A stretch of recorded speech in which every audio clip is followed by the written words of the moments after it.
नमस्कार दोस्तों, good evening. सभी का बहुत बहुत स्वागत है एग्जाम ओरिजिनल्स के इस यूट्यूब चैनल के ऊपर। हम लोगों ने आप लोगों के लिए एक बहुत ही शानदार सीरीज स्टार्ट की हुई है, जो है जनजाति से संबंधित कुछ महत्वपूर्ण एमसीक्यूज। यहाँ पर हम लोग टॉपिक वाइज एमसीक्यूज लगाने वाले हैं। तो अभी क्या आप लोगों को मेरी आवाज आ रही है? क्या आप लोगों को मेरी आवाज आ रहा है? ओके, ठीक है। कौन कौन लोग आ गए हैं? मंजू, रक्षा एंड बबली, आप सभी का बहुत बहुत स्वागत है क्लास में। जल्दी से गाइज अपने क्लास को अपने दोस्तों के साथ में शेयर कर दीजिएगा, ताकि बाकी लोग भी आ सकें इस क्लास में और क्लास का फायदा उठा सकें। फटाफट जल्दी से ज्वाइन करने के लिए सभी को बोल दीजिएगा। नमस्कार नमस्कार नमस्कार, सभी का बहुत बहुत स्वागत है।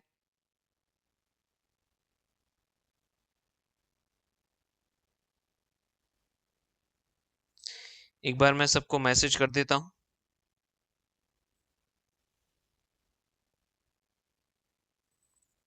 बस 1 मिनट आप लोग रुक जाएं।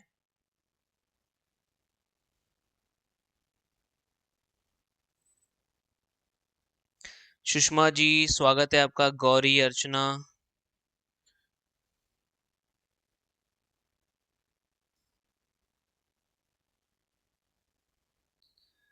ओके, ठीक है।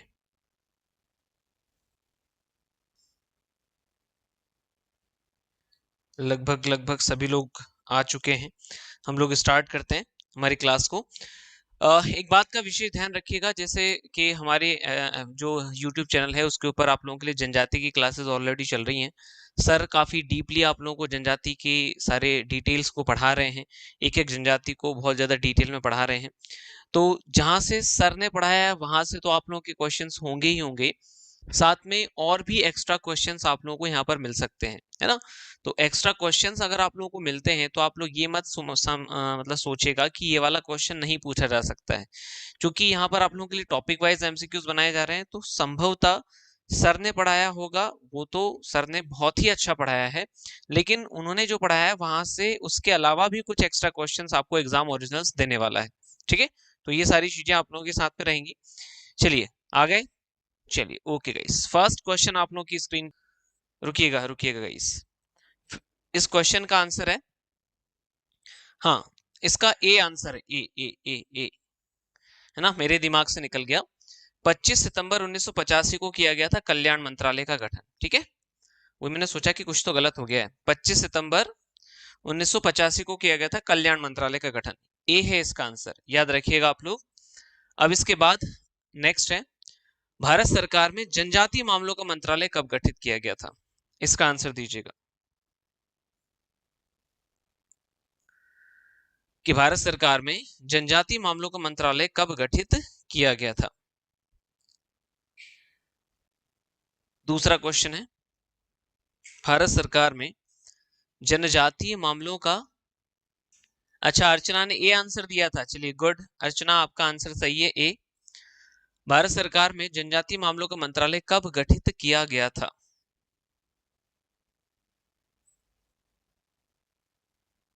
इसका आंसर दीजिएगा। सेकंड का रक्षा ए दे रही है, अर्चना बी दे रही है। नहीं, 13 अक्टूबर 1999 को किया गया था भारत सरकार में जनजातीय मामलों के मंत्रालय का गठन। ठीक है, 13 अक्टूबर 1999 को जनजातीय मामलों के मंत्रालय का गठन किया गया था। नेक्स्ट क्वेश्चन है, संविधान की 5वीं अनुसूची का संबंध किस अनुच्छेद से है? संविधान की 5वीं अनुसूची का संबंध किस अनुच्छेद से है? आंसर दीजिएगा।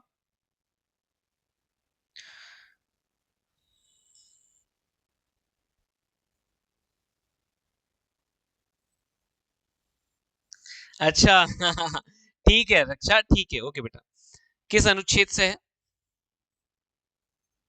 थर्ड का आंसर दीजिएगा। थर्ड का आंसर है आर्टिकल 244 एक। ठीक है, थर्ड का ए आंसर है। 244 एक में 5वीं अनुसूची से रिलेटेड बातें लिखी गई हैं। ठीक है कि नहीं? ये ध्यान रखिएगा, ये बहुत इंपॉर्टेंट क्वेश्चन है। नेक्स्ट क्वेश्चन है आप लोगों के लिए, संविधान की अनुसूची 6 का संबंध किस अनुच्छेद से है? संविधान की अनुसूची 6 का संबंध किस अनुच्छेद से है?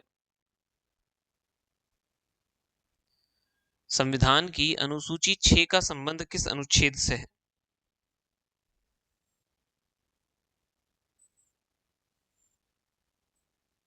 संविधान की अनुसूची 6 का संबंध किस अनुच्छेद से है? गुड इवनिंग स्मिता जी, गुड इवनिंग। फोर्थ का बी आंसर है, गुड। 244 का सेकंड, ये संविधान की अनुसूची 6 से इसका संबंध है। अनुसूची 6 में जो है वो 4 राज्यों की बात हुई है, 4 राज्यों के जनजातीय क्षेत्रों की, असम, मेघालय, त्रिपुरा और मिजोरम। ठीक है, इन 4 राज्यों के जनजातीय क्षेत्रों की बात हुई है। इसको हम याद करने के लिए कौन सी ट्रिक अपनाते हैं? मैत्री मी, है ना, आप लोगों को जानकारी होगी ये वाली, मैत्री मी, असम, मेघालय, त्रिपुरा और मिजोरम। अनुसूची 6 में इन 4 राज्यों के जनजातीय क्षेत्रों के प्रशासन का उल्लेख किया गया है। जय हिंद सुख जी, स्वागत है आपका।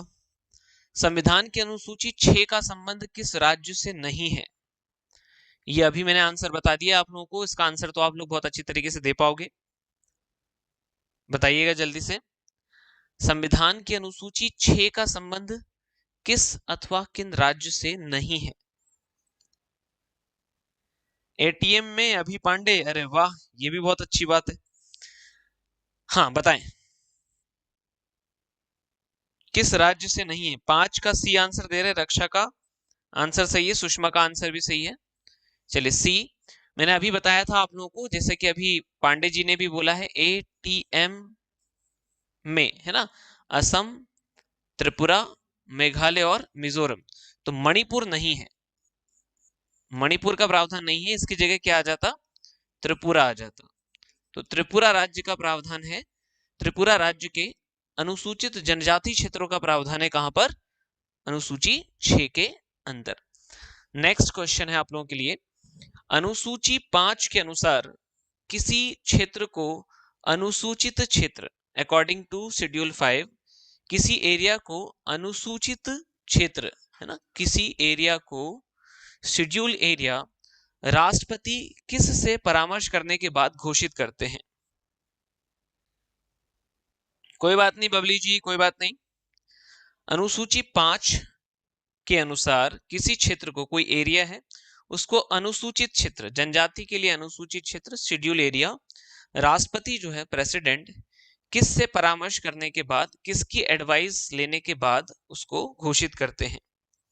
छठवें का बी आंसर है, बहुत बढ़िया। किसने दिया मुझे छठवें का बी आंसर? सुषमा ने सबसे पहले दिया है, फिर कंचन ने उसके बाद दिया हुआ है। तो राज्य के राज्यपाल, बहुत बढ़िया, राज्य के राज्यपाल से परामर्श करने के बाद किसी एरिया को अनुसूचित क्षेत्र कौन घोषित करते हैं? राष्ट्रपति घोषित करते हैं। और ऐसा कहां पर लिखा हुआ है? अनुसूची 5 के अंतर्गत हमें ऐसा देखने को मिल जाता है। तो ये ध्यान रखिएगा कि किसी भी क्षेत्र को जनजातीय क्षेत्र के लिए अनुसूचित क्षेत्र घोषित कौन करते हैं? राष्ट्रपति करते हैं। कोई एरिया है, उस एरिया को, उस एरिया में जनजाति रह रही है, तो उसको शेड्यूल्ड एरिया कौन घोषित करते हैं? राष्ट्रपति घोषित करते हैं। उस एरिया में फिर अलग तरीके से प्रशासन किया जाता है, जनजातियों के लिए कुछ अलग तरीके से व्यवस्थाएं वहां पर की जाती हैं। बहुत बढ़िया नित्या, भूपेंद्र कुमार जी, चेतन मालविया जी, स्वागत है आपका क्लास में। नेक्स्ट क्वेश्चन है कि 5वीं अनुसूची के अंतर्गत इन 5th शेड्यूल किसी क्षेत्र को अनुसूचित क्षेत्र घोषित करने के लिए, किसी एरिया को शेड्यूल्ड एरिया डिसाइड करने के लिए कौन से मानदंड नहीं है, कौन सा एक पैरामीटर नहीं है उसके लिए? ठीक है, ये क्वेश्चन आपसे पूछा जा रहा है कि अगर हम किसी एरिया को अनुसूचित क्षेत्र के लिए, किसी एरिया को हम अनुसूचित जनजाति के लिए अनुसूचित क्षेत्र घोषित कर रहे हैं, तो उसके लिए निम्नलिखित में से कौन सा मानदंड नहीं है? ठीक है, कौन सा पैरामीटर नहीं है? 5वीं अनुसूची के अंतर्गत किसी क्षेत्र को अनुसूचित क्षेत्र घोषित करने के लिए निम्नलिखित में से कौन सा मानदंड नहीं है? थोड़े से मैं क्वेश्चंस जो लेकर के आया हूं आप लोगों के लिए सभी लेवल के क्वेश्चंस हैं।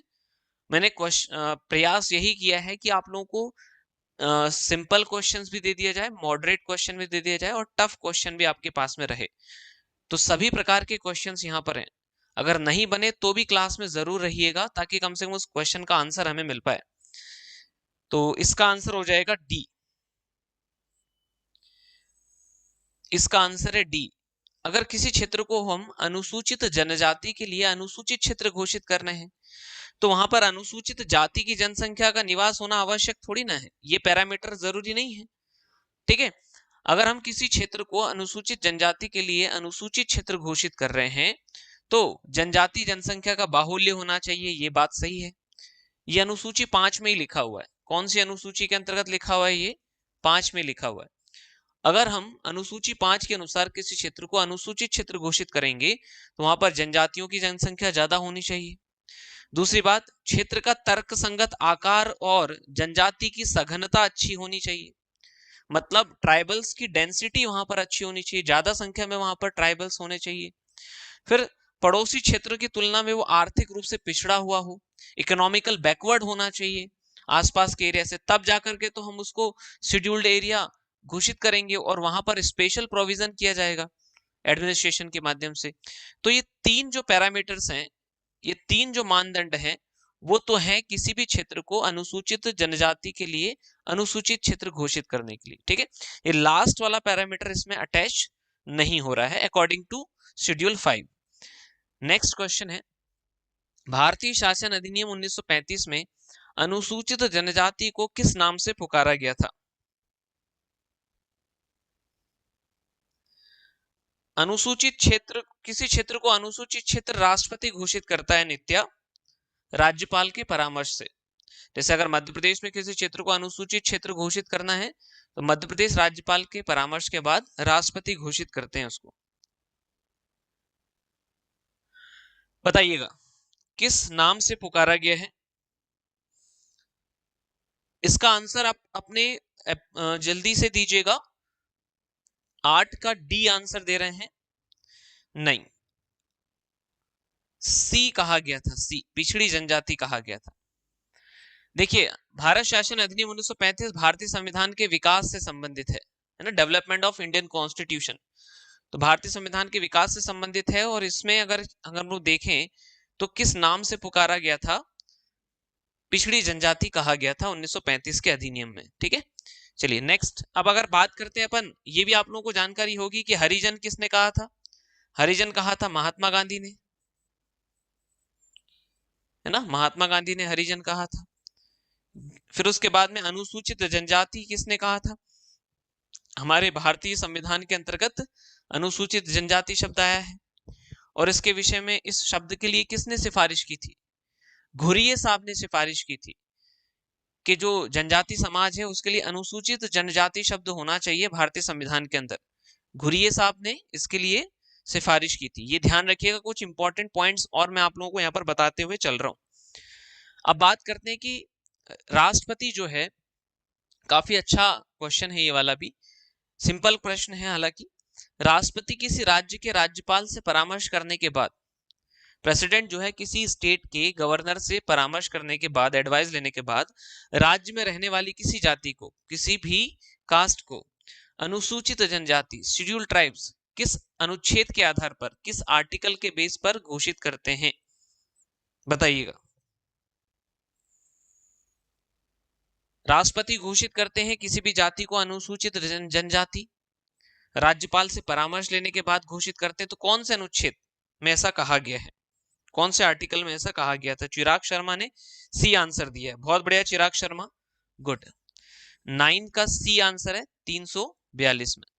तो यहाँ पर कुछ और भी आंसर्स आप लोगों के लिए बन रहे हैं, कुछ और भी क्वेश्चंस बन रहे हैं इस पूरे क्वेश्चन में। तो सबसे पहला प्रश्न तो यहाँ पर ये बन रहा है कि किसी भी जाति को अनुसूचित जनजाति कौन घोषित करता है? किसी भी जाति को अनुसूचित जनजाति कौन घोषित करता है? राष्ट्रपति घोषित करता है। किसी भी राज्य की जाति को अनुसूचित जनजाति राष्ट्रपति किसके परामर्श से घोषित करते हैं? किससे परामर्श लिया जाता है? तो राज्य के राज्यपाल से परामर्श लिया जाता है। ध्यान रखिएगा आप लोग। ये दूसरा प्रश्न बन गया। यहाँ से कौन से अनुच्छेद में ऐसा लिखा गया? ये तीसरा प्रश्न बन गया। ठीक है, ओके। फिर एक क्वेश्चन और होता है कि हमारे संविधान के अंतर्गत किस अनुच्छेद में अनुसूचित जनजाति की परिभाषा दी गई है? अनुसूचित जनजाति की परिभाषा जो है वो कौन से आर्टिकल में दी गई है? हालांकि ये लास्ट जो मेरी क्लास हुई है एमसीक्यूज की आप लोगों के लिए, उसमें मैंने आप लोगों को बताया हुआ है आर्टिकल 366 का खंड 25 जो है उसमें परिभाषा दी गई है। आर्टिकल 366 के खंड 25 में परिभाषा दी गई है और उसमें यही कहा गया है कि कोई भी जाति अनुसूचित जनजाति किस अनुच्छेद के आधार पर घोषित की जाती है? अनुच्छेद 342 के आधार पर घोषित की जाती है, ये लिखा हुआ है। और 342 में क्या लिखा हुआ है कि राष्ट्रपति घोषित करते हैं राज्य के राज्यपाल के परामर्श से, ऐसा। तो परिभाषा कहाँ दी गई है? अनुच्छेद 366 के खंड 25 में अनुसूचित जनजाति की परिभाषा दी गई है।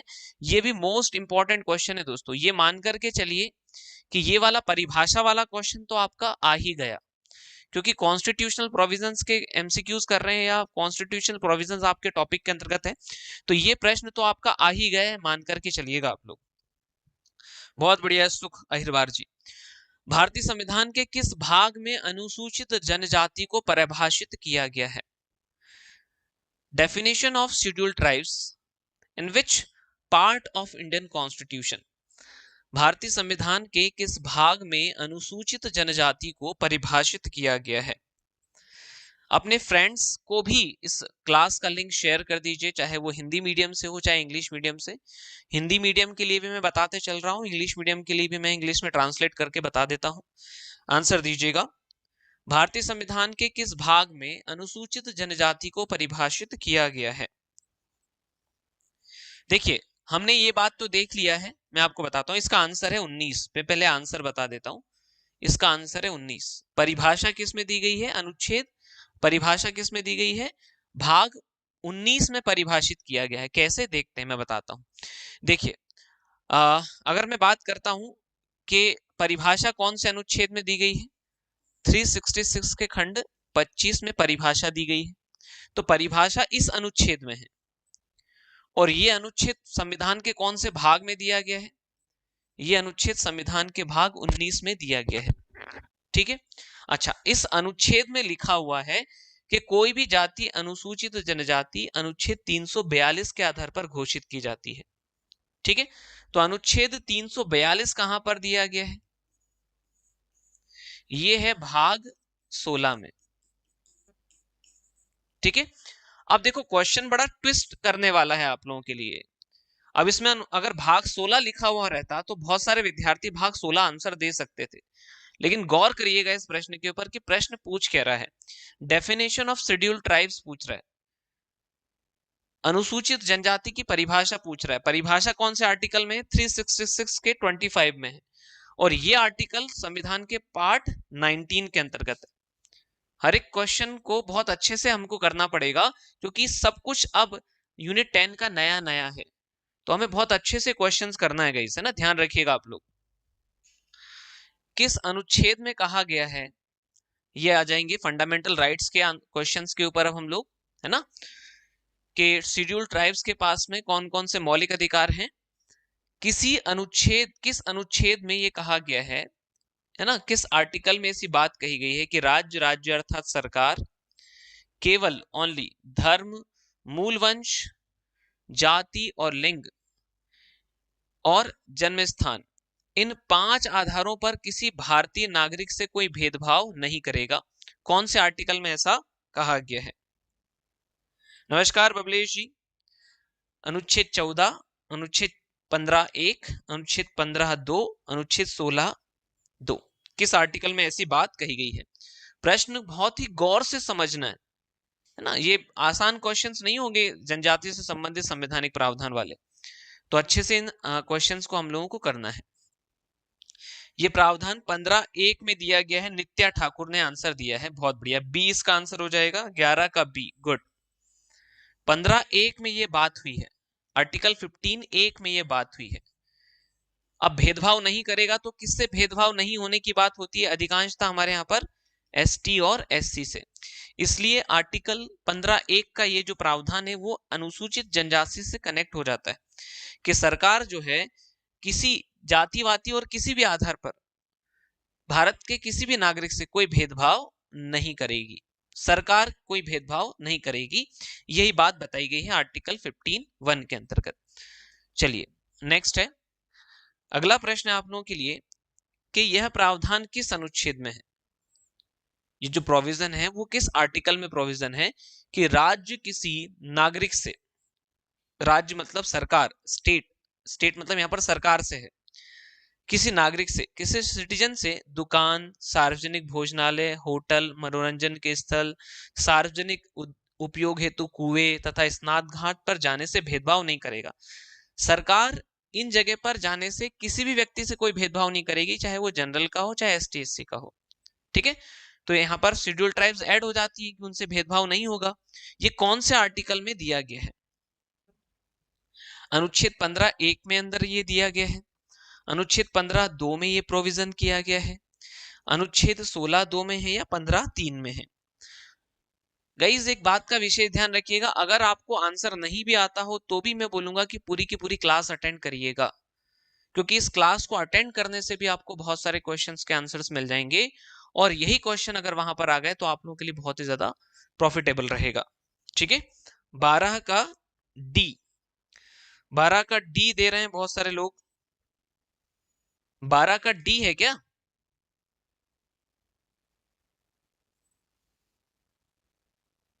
मुझे तो 12 का डी नहीं लग रहा है। 12 का बी है गाइस, बी 15(2), 15(2) में ऐसी प्रोविजन किया गया है।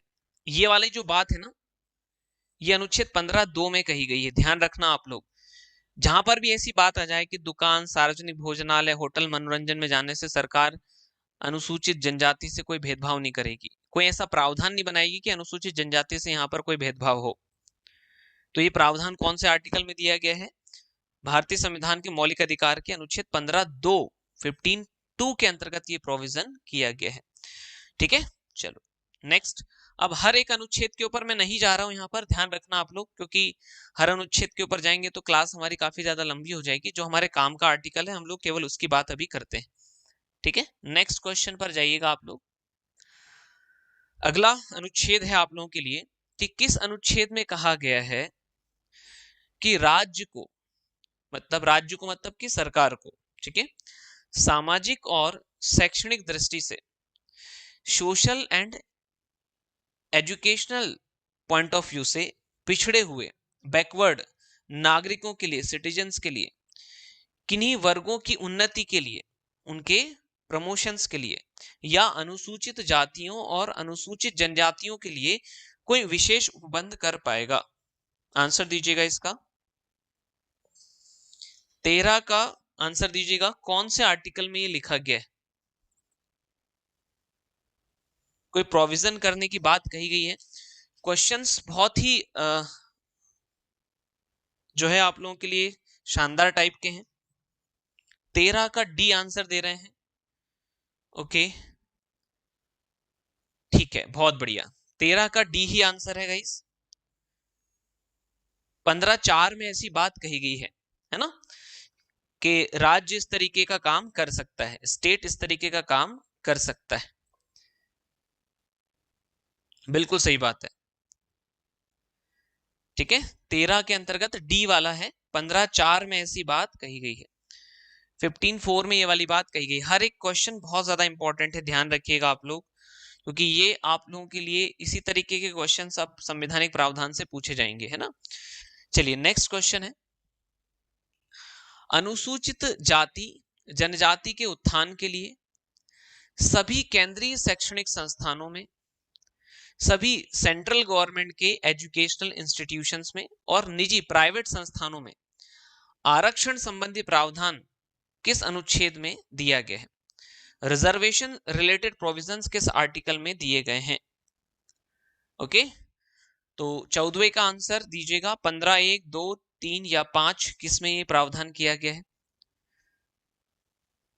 देखिए, मैंने कहीं से उठाए नहीं है क्वेश्चंस, मैंने खुद ने बनाए हैं क्वेश्चंस, खुद ने बनाए हैं, खुद ने मेहनत की है, इधर उधर से कहीं से उठा करके नहीं लाया हूं, है ना?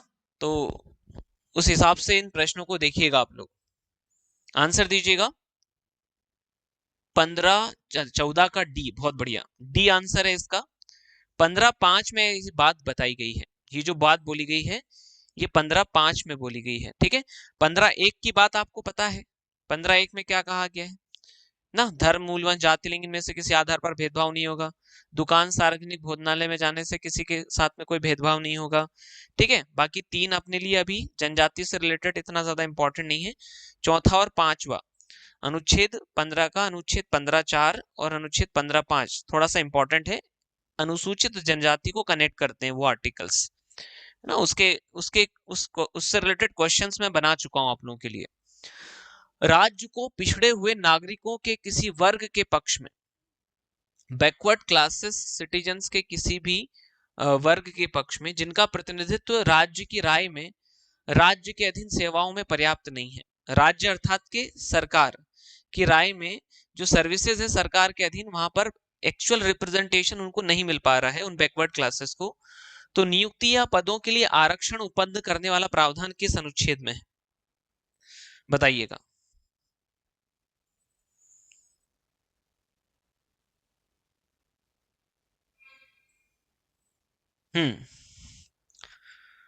नागरिकों के किसी पक्ष में जिनका प्रतिनिधित्व राज्य की राय में राज्य के अधीन सेवाओं, मतलब के सरकार के अधीन जो सर्विसेज है वहां पर पर्याप्त नहीं है, कौन से आर्टिकल में कहा गया है? 15 का डी मुझे बता रही हैं रक्षा, गुड, 15 का डी आंसर है, बहुत बढ़िया, 15 का डी ही है। आर्टिकल 16(4) में ऐसा कहा गया है कि भैया उनके लिए रिजर्वेशन होगा तो वह किसी के मौलिक अधिकार का उल्लंघन नहीं होगा। अगर एसटी को और एससी को रिजर्वेशन दिया जाएगा तो किसी के फंडामेंटल राइट्स का उल्लंघन नहीं माना जाएगा। वहां पर शेड्यूल्ड ट्राइब्स की बात भी हो रही है, अनुसूचित जनजाति को भी आरक्षण देने की बात हो रही है, तो किसी के मौलिक अधिकार का हनन नहीं होगा, ये बात है। तो ये कहां पर बोली गई है? आर्टिकल 16(4) के अंतर्गत ऐसी बातें आप लोगों के लिए कही गई है।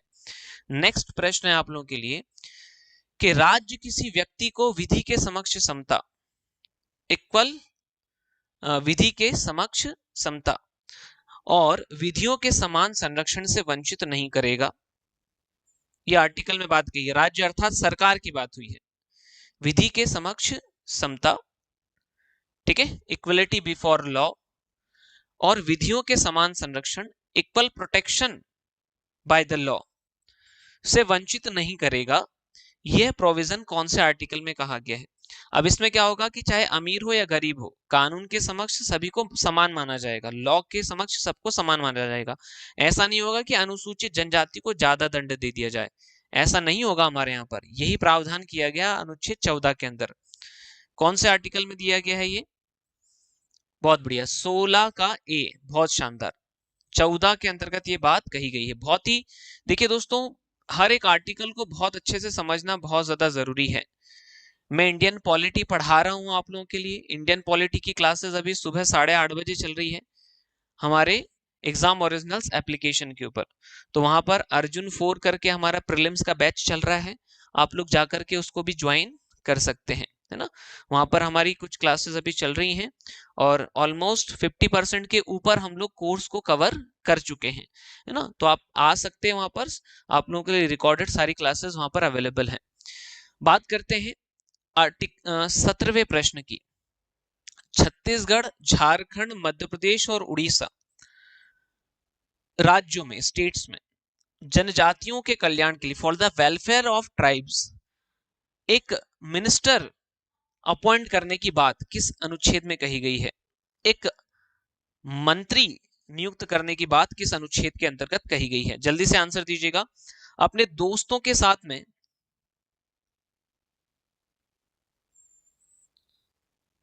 अभी पांडे, वो मैं तो हिंदी में पढ़ा रहा हूं, बाकी हिंदी और इंग्लिश दोनों का सेपरेट सेपरेट बैच है। हिंदी के लिए अलग बैच है और इंग्लिश के लिए अलग बैच है ना, दोनों के लिए अलग अलग है। इंग्लिश में तो ऑलमोस्ट कोर्स कवर होने पे है, तो वहां पर तो सारी रिकॉर्डेड क्लासेस मिल जाएंगी, 10 की 10 यूनिट आपको। बताएं। 17 का सी, बहुत बढ़िया। 17 का सी दिया हुआ है अनुच्छेद 164। गुड, बहुत शानदार। अनुच्छेद 164 में ऐसा कहा गया है कि इन चार राज्यों के लिए, क्योंकि यहाँ पर क्या है, ज्यादा ट्राइब्स हैं, कहाँ पर, ध्यान रखिएगा दोस्तों, इन चार राज्यों में अलग से क्या होता है, इन चार स्टेट्स में अलग से ट्राइबल मिनिस्टर बनाया जाता है, और किसी स्टेट में ट्राइबल मिनिस्टर्स नहीं बनाया जाता। इन चार राज्यों के अंदर अलग से ट्राइबल मिनिस्टर्स बनाया जाता है। तो अब आप समझ सकते हो कि ये क्वेश्चन कितना इंपॉर्टेंट है। आर्टिकल 164 के अंतर्गत ये बात कही गई है, इन चार स्टेट्स में अलग से ट्राइबल मिनिस्टर्स बनाया जाता है। नेक्स्ट है, अनुसूची 5 में किस राज्य के जनजातीय के प्रावधान नहीं दिए गए हैं? किस राज्य के जनजातीय क्षेत्र, अनुसूची 5 में किस राज्य के जनजातीय क्षेत्र के प्रावधान नहीं दिए गए हैं? जल्दी से बताएं इसका आंसर। प्रश्नों को गंभीरता से अच्छे से पढ़ना है, कोई भी प्रश्न का उत्तर हड़बड़ाहट में नहीं देना है। आगे चल करके जब आप लोगों का एग्जाम होने वाला होगा, इस विषय में आप लोगों को एक फुल जो है गाइडेंस वाला एक वीडियो आप लोगों को प्रोवाइड करा दिया जाएगा कि किस तरीके से आपको आंसर्स लगाने होते हैं, है ना। अनुसूची 5 में किस राज्य के जनजातीय क्षेत्र के प्रावधान नहीं किए गए हैं? तो इसका आंसर मुझे डी दिया जा रहा है। बहुत बढ़िया, डी, बहुत शानदार। देखिए मैं आपको अच्छी इंफॉर्मेशन देता हूँ, बहुत शानदार इंफॉर्मेशन। अनुसूची 5 जो है, शेड्यूल 5 जो है, उसमें असम, मेघालय, त्रिपुरा और मिजोरम के जनजातीय क्षेत्र का प्रावधान तो है ही नहीं। इन चार राज्यों के जनजातीय क्षेत्रों का प्रावधान कहां पर है? अनुसूची 6 में दिया गया है। इन चार राज्यों को छोड़कर के बाकी के जो राज्य हैं जहां पर ट्राइबल्स हैं, उनके अनुसूचित क्षेत्रों का प्रावधान कहां पर है? अनुसूची 5 में है। तो अनुसूची 5 में कितने राज्यों के जनजातीय क्षेत्रों का प्रावधान है? तो अनुसूची 5 में 10 राज्यों के जनजातीय क्षेत्रों का प्रावधान है। ये भी बिल्कुल फिक्स है, ये भी ध्यान रखना आप लोग। ये क्वेश्चन आ सकता है कि अनुसूची 5 में कितने राज्यों के जनजातीय क्षेत्रों के प्रशासन का उल्लेख किया गया है? तो 10। इन 10 के नाम मैं भी आपको बताऊंगा कि कौन कौन से वो स्टेट्स हैं। ये भी पता होना चाहिए हमको। ये पूछा जा सकता है ना कि इनमें से किस राज्य का प्रावधान अनुसूची 5 में नहीं है, या किस राज्य के जनजातीय क्षेत्र का प्रावधान अनुसूची 5 में है। इस तरीके के क्वेश्चंस भी हो सकते हैं। तो इन 10 के नाम भी बताएंगे, लेकिन अनुसूची 5 में 10 जनजातीय राज्यों के जनजातीय क्षेत्रों का प्रावधान है, और अनुसूची 6 में इन चार राज्यों के जनजातीय क्षेत्रों का प्रावधान किया गया है। नेक्स्ट है, अनुसूची 5 में कितने राज्यों के जनजातीय क्षेत्रों के प्रशासन का उल्लेख है? लो, क्वेश्चन भी आ गया आप लोगों के लिए। नमस्कार आयशा जी, नमस्कार, स्वागत है आपका क्लास में। रीता एंड ऑल, सभी का बहुत बहुत स्वागत है। और ये हमारी जो क्लास है आप लोगों के लिए, वो डेली आप लोगों के लिए होती रहेगी, ठीक है। कल हमारा संडे रहेगा, तो कल हमारा ऑफ रहेगा इसके लिए। बाकी मंडे से आप लोगों की क्लास ये कंटिन्यू रहेगी। तो हम लोग कोशिश यही कर रहे हैं कि आप लोगों के लिए बहुत ही शानदार एमसीक्यूज लेकर के आए। कल आप लोगों के लिए मैं टॉपिक बता दूंगा, वो टॉपिक आप लोग अच्छे से रिवाइज कर लीजिएगा, है ना। और ध्यान रखिए दोस्तों, कल एमपीपीएससी 2024 प्रीलिम्स के एग्जाम फॉर्म भरने की लास्ट डेट है 18 फरवरी। तो अगर आप लोगों ने अभी तक एग्जाम फॉर्म नहीं भरा हुआ है एमपीपीएससी प्री के लिए, तो एग्जाम फॉर्म कल संडे है, भर दीजिएगा, ठीक है। अनुसूची 5 में कितने राज्यों के जनजातीय क्षेत्रों के प्रशासन का उल्लेख है? 19 का डी, बहुत बढ़िया। अभी मैंने बताया था आपको 10 राज्य, तो ये 10 राज्य कौन से हैं ये भी हमें पता होना चाहिए। आप लोग कहीं पर नोट कर लीजिएगा कि 10 राज्य जो है वो कौन कौन से हैं, है ना। आप लोग नोट कर लीजिए कि ये जो 10 राज्य हैं वो कौन कौन से हैं।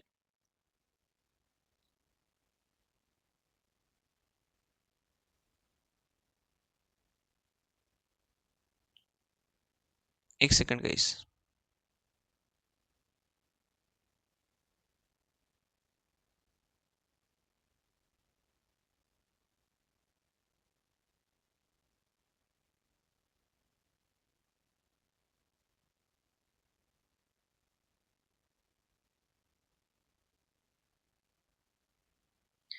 चलिए मैं आपको 10 राज्यों एक क्वेश्चन और है, उसमें अपन डिस्कस करते हैं ना 10 राज्यों के, ठीक है। बताइएगा, अनुसूची 6 में निम्न में से किन राज्यों के जनजातीय क्षेत्रों का प्रावधान नहीं किया गया है? इस प्रश्न का उत्तर दीजिए आप लोग।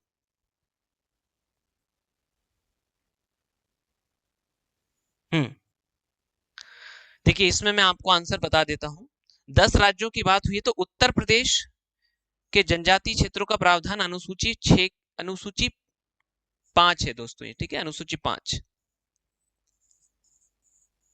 अनुसूची 5 में निम्न में से किन राज्यों के जनजातीय क्षेत्र का प्रावधान नहीं किया गया है? तो उत्तर प्रदेश के जनजातीय क्षेत्र का प्रावधान इसमें नहीं है। अनुसूची 5 में उत्तर प्रदेश के जनजातीय क्षेत्रों का प्रावधान अनुसूची 5 के अंतर्गत नहीं किया गया है। अनुसूची 5 है ये। अनुसूची 5 में कितने राज्यों के जनजातीय क्षेत्रों का प्रावधान किया गया? 10 राज्यों के अनुसूचित जनजातीय क्षेत्रों का प्रावधान किया गया है, ठीक है कि नहीं? अब इसका मतलब 10 में उत्तर प्रदेश नहीं आता है। अब ये 10 राज्य कौन कौन से हैं, ये आप लोग नोट डाउन कर लीजिए कहीं पर अपने कॉपी के अंतर्गत। तो ये 10 राज्य कौन से हैं जिनका प्रावधान अनुसूची 5 में है? एक है दोस्तों आंध्र प्रदेश। देखो 3 तो यही हो गए, मध्य प्रदेश, छत्तीसगढ़, गुजरात। चौथा कौन सा हो गया? आंध्र प्रदेश हो गया। चौथा कौन सा हो गया? आंध्र प्रदेश हो गया। पांचवा हो गया हिमाचल। नोट कर लीजिए कि 5वीं अनुसूची में किन राज्यों के अनुसूचित जनजातीय क्षेत्रों का प्रावधान है, ठीक है। फिर उसके बाद में झारखंड, इसके बाद में हो गया आपका झारखंड। झारखंड के बाद में महाराष्ट्र, महाराष्ट्र के बाद में उड़ीसा, महाराष्ट्र, महाराष्ट्र के बाद में उड़ीसा, और लास्ट है तेलंगाना। ये 10 राज्य हैं जिनके अनुसूचित क्षेत्र जनजातियों से संबंधित का प्रावधान अनुसूची 5 में। अनुसूची 6 में किसका है? असम, मेघालय, त्रिपुरा, मिजोरम। और अनुसूची 5 में इन 10 राज्यों का है, ठीक है। नेक्स्ट क्वेश्चन है आप लोगों के लिए। अनुसूची 5 के अनुसार राज्य का राज्यपाल अनुसूचित क्षेत्रों से संबंधित वार्षिक रिपोर्ट किसको सौंपता है? बताइएगा आंसर।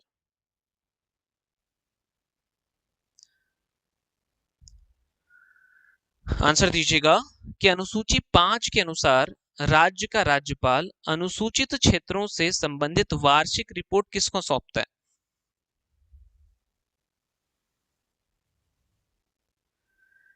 ठीक है, वार्षिक रिपोर्ट किसको सौंपता है? गुड इवनिंग रानी, गुड इवनिंग बेटा। 21 का डी, बहुत बढ़िया, राष्ट्रपति को सौंपी जाती है ये रिपोर्ट।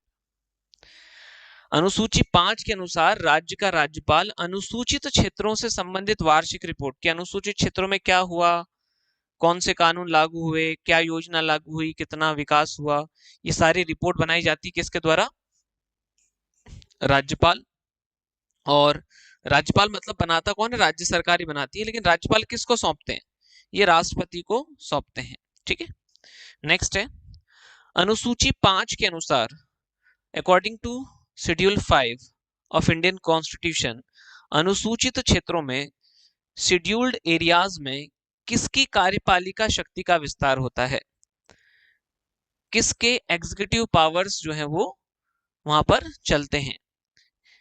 केंद्र सरकार के, सेंट्रल गवर्नमेंट के, स्टेट गवर्नमेंट के, राष्ट्रपति के, इनमें से कोई नहीं। अनुसूची 5 के अनुसार अनुसूचित क्षेत्रों में किसकी कार्यपालिका शक्ति का विस्तार होता है? तो भाई साहब बी इसका आंसर होगा, राज्य सरकार, ठीक है। 22 का बी आंसर है, 22 का बी आंसर है। किसकी कार्यपालिका शक्ति का विस्तार होगा? राज्य सरकार की। अर्थात मान लीजिए कि कोई, ये हमारा मध्य प्रदेश है, एग्जाम्पल के तौर पर हम ले रहे हैं, है ना, ये हमारा मध्य प्रदेश, और इस मध्य प्रदेश का कोई एरिया है XYZ, यहाँ पर ये अनुसूचित क्षेत्र है। तो इस अनुसूचित क्षेत्र में कौन कानून लागू करवाएगा? इस अनुसूचित क्षेत्र में कौन कानून लागू करवाएगा? राज्य सरकार कानून लागू करवाएगी। ऐसा क्यों? क्योंकि देखो ऐसा होता है कि कोई भी कानून बनता है ना, तो इस क्षेत्र के लिए कोई भी कानून बनता है, तो चाहे वो केंद्र सरकार का कानून हो, चाहे वो राज्य सरकार का कानून हो, वो राज्यपाल के अनुमति से, मध्य प्रदेश राज्य के राज्यपाल की अनुमति से ही यहाँ पर लागू होगा। तो मध्य प्रदेश राज्य के राज्यपाल की अनुमति से ही लागू होगा, इसका मतलब राज्य सरकार आ गई इसमें। तो यहाँ पर कुछ भी काम होता है, चाहे कानून को लागू करवाने से रिलेटेड कोई भी काम हो, कोई भी कानून लागू करवाना हो, कोई भी योजना लागू करवानी हो, तो राज्य सरकार की परमिशन से ही होती है यहाँ पर लागू। ठीक है, तो यहाँ पर एग्जीक्यूटिव पावर किसकी चलती है? कानून को लागू करने की, योजना को लागू करने की पावर किसकी चलती है? राज्य सरकार की चलती है, अकॉर्डिंग टू शेड्यूल 5। ध्यान रखिएगा आप लोग। नेक्स्ट है एक जनजाति सलाहकार परिषद, एक ट्राइबल एडवाइजरी काउंसिल। क्या बोला जाता है इसको? ट्राइबल एडवाइजरी काउंसिल, टीएसी कहा जाता है इंग्लिश में। एक जनजाति सलाहकार परिषद या ट्राइबल एडवाइजरी काउंसिल गठन करने का अधिकार अनुसूची 5 के किस भाग में दिया गया है? अनुसूची 5 में बहुत सारे भाग हैं, ए बी सी डी, का खा गा घा, है ना, इस तरीके से। तो एक जनजाति सलाहकार परिषद, ट्राइबल एडवाइजरी काउंसिल के स्टैब्लिशमेंट के राइट्स जो हैं वो शेड्यूल 5 के किस पार्ट में किए गए हैं?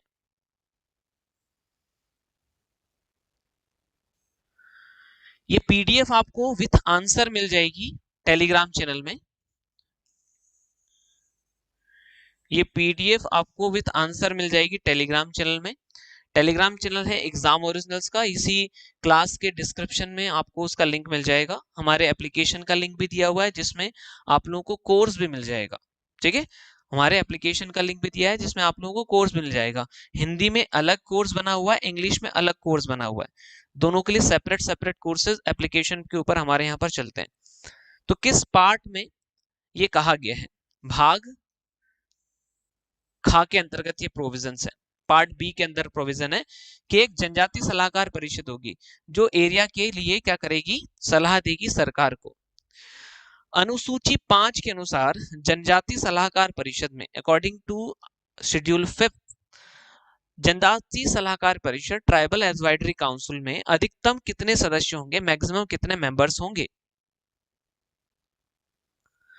अनुसूची 5 के अनुसार जनजाति सलाहकार परिषद में ट्राइबल एडवाइजरी काउंसिल में मैक्सिमम कितने मेंबर्स होंगे?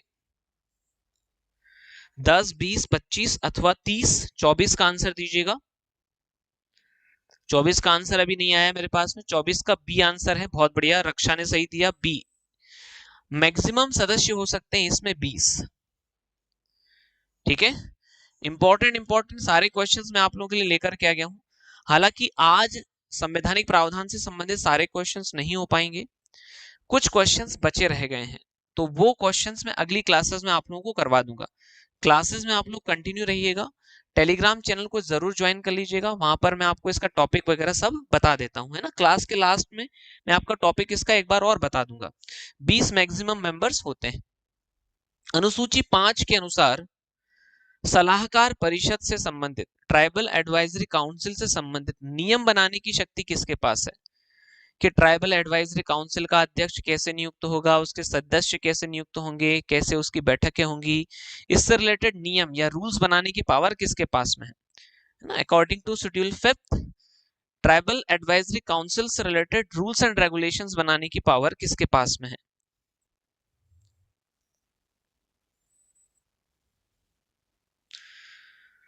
ओके, तो ये हो जाएगा गाइस आप लोगों के लिए राज्यपाल, बी। जैसे अगर मैं बात करूं मध्य प्रदेश के लिए, अगर ये बनाई जाती है सलाहकार परिषद, तो उसके अध्यक्ष कैसे बनेंगे, उसके सदस्य कैसे बनेंगे, ये सब मध्य प्रदेश के राज्यपाल डिसाइड करते हैं। नेक्स्ट है अनुसूची 5 के अनुसार अनुसूचित क्षेत्रों में संसद या राज्य के विधानमंडल का अधिनियम किसके निर्देश के अनुसार लागू होता है? ये अच्छा प्रश्न है, इसका आंसर हालांकि मैं आप लोगों को दे चुका हूं।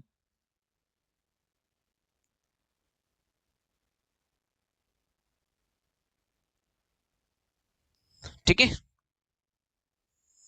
इसका आंसर मैं आपको दे चुका हूं 26 का।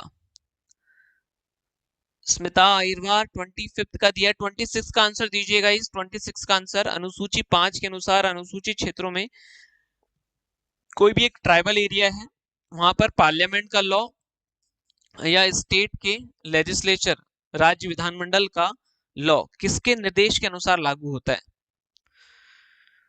26 का बी, बहुत बढ़िया, राज्यपाल। ये मैंने अभी आपको आंसर बताया भी था कि चाहे केंद्र सरकार का कानून हो अर्थात संसद का कानून हो, या राज्य सरकार का कानून हो, या राज्य विधानमंडल का कानून हो, उस एरिया के अंदर वो राज्यपाल की अनुमति से ही लागू होता है। इसीलिए तो उस क्षेत्र के अंतर्गत किसके एग्जीक्यूटिव पावर चलते हैं, किसके कार्यपालिकी शक्ति के काम चलते हैं, राज्य सरकार की कार्यपालिकी शक्ति के अनुसार काम होते हैं। यही तो अपन ने अभी पढ़ा भी था थोड़ी देर पहले, है ना। नेक्स्ट है अनुसूची 5 के अंदर अनुसूचित क्षेत्रों में शांति सुशासन के लिए विनियम बनाने की शक्ति किसमें है ना। फॉर पीस सुशासन, इन सब के लिए अगर हम बात करें तो रेगुलेशंस बनाने की पावर किसमें है।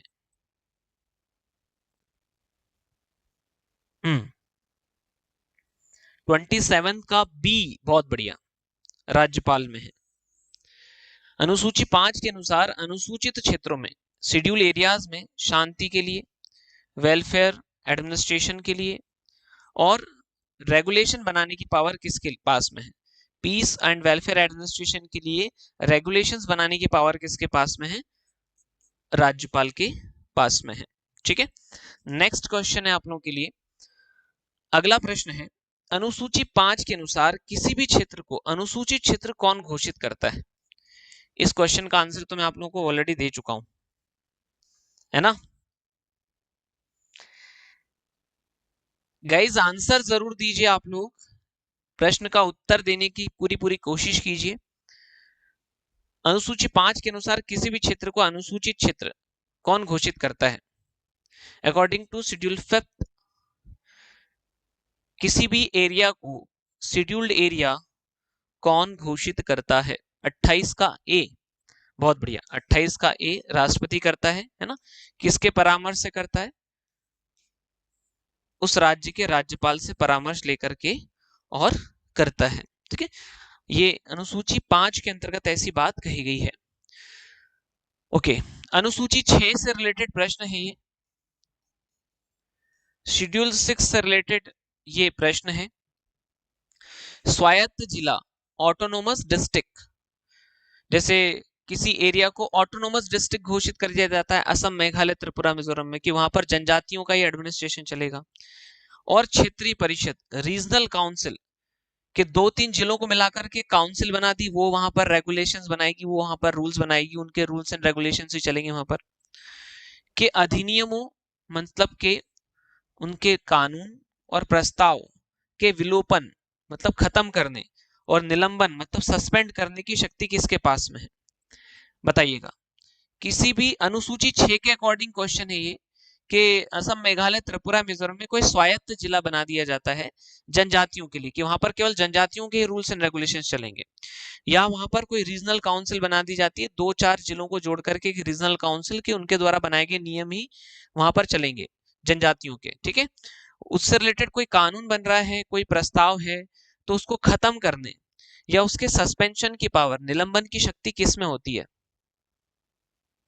बी, भौ नहीं नहीं नहीं नहीं नहीं नहीं, ये राज्यपाल के पास में है, ये राज्यपाल के पास में है। ठीक है, जैसे अगर मान लो वो जो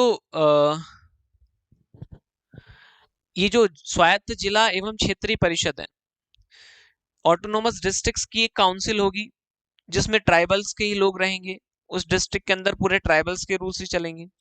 और एक रीजनल काउंसिल होगी जो 2-4 जिलों को बना करके बनाई जाएगी, उसके रूल्स एंड रेगुलेशंस चलते हैं उन 2-3 जिलों के अंदर। तो उनके द्वारा अगर कोई लॉ बनाया जाता है तो वो सस्पेंड कौन कर पाएगा, उस स्टेट का राज्यपाल कर पाएगा, उस राज्य का राज्यपाल उनको खत्म कर सकता है, विलोपित कर सकता है कि नहीं नहीं भैया आपने जो बनाया है ये नहीं चलेगा, है ना। उन regional councils and autonomous district councils के माध्यम से जो रूल्स एंड रेगुलेशंस बनाए जाते हैं वो नहीं चलेंगे, ऐसा कौन डिसाइड करेगा, स्टेट का राज्यपाल निर्धारित करेगा। ठीक है, चलो नेक्स्ट है। देखो ये प्रश्न जो है थोड़ा सा अभी मत देखना, ये जो प्रश्न है ये थोड़ा सा डीपली टाइप का क्वेश्चन है। ठीक है, लेकिन मुझे मिला इसलिए मैं लेकर के आ गया, क्योंकि ये जो क्वेश्चन जहां से मैंने उठाया है ना, वहां से एमपीपीएससी पिछले 3 साल से क्वेश्चंस उठा रही है। ये जो क्वेश्चन मैंने जहां से उठाया है उस जगह से एमपीपीएससी पिछले 3 साल से अपने क्वेश्चंस उठा रही है। इसलिए मैंने ये क्वेश्चन वहां से उठा करके यहाँ आपको डाल दिया कि अगर ये आ गया तो आप लोगों के बल्ले बल्ले हो जाएंगे, क्योंकि ये क्वेश्चन बनाना किसी के नॉर्मल व्यक्ति के बस की बात नहीं है। ठीक है, इस प्रश्न को देख लीजिए, आप लोग अच्छे से समझिएगा, फिर इस प्रश्न का उत्तर मैं आपको बताता हूँ। 30 प्रश्न है कि भारत के संविधान की 5वीं अनुसूची है, डरना नहीं है। पहली बात बता दूं, इस क्वेश्चन से डरना नहीं है। आ गया तो क्या करेंगे फिर हम लोग, कम से कम इस क्लास के अंदर हम कर ले रहे हैं तो कम से कम आंसर तो मिल जाएगा। आएगा तो बना देंगे ना हम लोग। ठीक है, तो डरना नहीं है। ठीक है, भारत के संविधान की 5वीं अनुसूची के संदर्भ में निम्नलिखित कथनों पर विचार कीजिए। इस तरीके के क्वेश्चंस भी आजकल आ रहे हैं, बड़े बड़े क्वेश्चन एमपीपीएससी में। 5th शेड्यूल से रिलेटेड बात यहाँ पर हुई है। पहला यहाँ पर स्टेटमेंट दिया गया है, आपको ये बोला गया कि इन 3 स्टेटमेंट्स हैं, इन 3 स्टेटमेंट्स में से कौन से सही स्टेटमेंट्स हैं, ये आपसे पूछा जा रहा है अकॉर्डिंग टू शेड्यूल 5, 5वीं अनुसूची के अनुसार। लिखा हुआ है कि राष्ट्रपति संबंधित राज्य के मुख्यमंत्री और मंत्रिपरिषद के उचित परामर्श के बाद मौजूदा अनुसूचित क्षेत्र की सीमाओं को बदल सकते हैं। ठीक है, चलो एक तो ये बात हो गई। अब ये सही है कि गलत है, ये आपको डिसाइड करना है। यदि एक जनजाति सलाहकार परिषद ट्राइबल एडवाइजरी काउंसिल मौजूद है तो राज्यपाल ट्राइबल एडवाइजरी काउंसिल जनजाति सलाहकार परिषद से परामर्श किए बिना अनुसूचित क्षेत्रों से संबंधित किसी भी विनियम को प्रख्यापित नहीं कर सकते। अगर किसी एरिया में जनजाति सलाहकार परिषद है तो उस एरिया के अंदर अगर कोई भी रूल्स एंड रेगुलेशंस लागू होते हैं तो जनजाति सलाहकार परिषद की अनुमति के बिना राज्यपाल वहां पर कोई भी रूल्स एंड रेगुलेशंस नहीं लगाएंगे। क्या ये सही है? ठीक है, दूसरा पॉइंट है ये। तीसरा पॉइंट है, राज्य के राज्यपाल अनुसूचित क्षेत्र शेड्यूल एरियाज में अनुसूचित जनजाति शेड्यूल ट्राइब्स के सदस्यों के द्वारा या उनके बीच भूमि के हस्तांतरण के निषेध या प्रतिबंध को मतलब भूमि के हस्तांतरण, जो भी लैंड ट्रांसफर होता है उनके आपस में, को निषेध या प्रतिबंधित कर सकते हैं। बताएंगे आंसर्स को। देखिए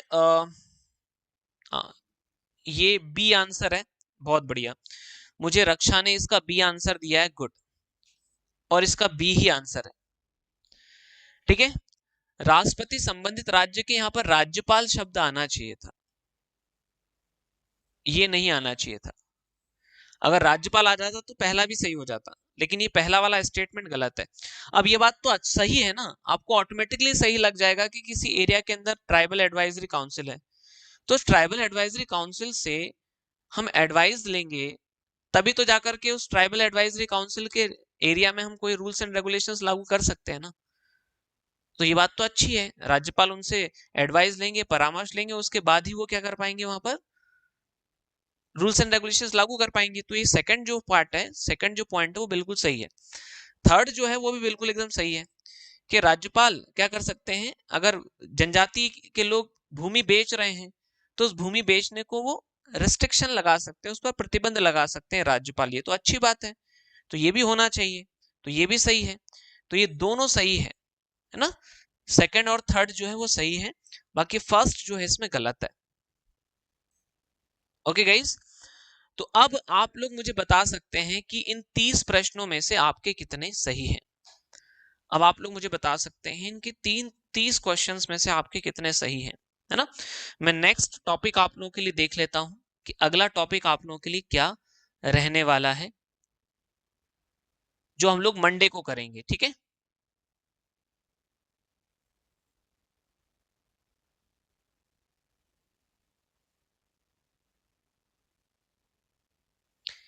चलो भैया, मंडे को हम लोग भील ट्राइब से रिलेटेड क्वेश्चंस करेंगे, लेकिन ध्यान रखिएगा उसमें कौन कौन से क्वेश्चंस हो सकते हैं। जनजातियों के भौगोलिक वितरण के क्वेश्चन तो होंगे होंगे, जो हम लोग ऑलरेडी कर चुके हैं। जनजातियों के संवैधानिक प्रावधान के क्वेश्चंस भी होंगे मंडे को आप लोगों के, ये दोनों टॉपिक्स भी रिवाइज करना है आप लोगों को। और जो तीसरा टॉपिक है भील जनजाति, वो भी आपको अच्छे से रिवाइज करके आना है। ये 3 टॉपिक्स के मिक्स एमसीक्यूज आपको मंडे को शाम को 9:30 बजे मिल जाएंगे। ठीक है, ओके।